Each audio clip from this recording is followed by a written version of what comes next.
साक्षात रक्त पडणं असेल, संडासच्या जागेला आगाग होणं असेल, पोटामध्ये आग होणं असेल, गॅसेस तयार होणं असेल, पोट दुखणं असेल, त्याचप्रमाणे मळमळ, जळजळ, डोकेदुखी, अंगदुखी यासारखी लक्षणं ह्या पोटाच्या विकारांमध्ये निर्माण होतात. प्लस आपण म्हणतो की माझ्या छातीमध्ये दुखतंय, पाठीमध्ये दुखतंय किंवा चेंजिंग साइट्स ऑफ पेन म्हणजे पोटाची दुखणी जी आहेत त्याच्या साइट्स वेगवेगळ्या बदलत राहतात.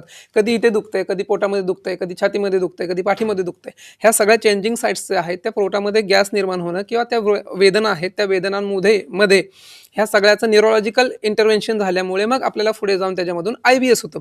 IBS म्हणजे इरिटेबल बाउल सिंड्रोम, की ज्याच्यामधून काय होतं की पेशंटला फक्त आपल्याला रुग्णाला मलप्रवृत्ती आल्यासारखं वाटतं, परंतु गेल्यानंतर भरपूर वेळा कुंथन करून प्रेशर देऊन सुद्धा होत नाही आणि मग त्या ठिकाणी आतड्यांचा भाग हा शरीराच्या बाहेर संडासच्या जागेवाटी यायला सुरुवात होतं आणि त्याला आपण म्हणतो की प्रोलॅप्स होणं किंवा मूळव्याध होणं.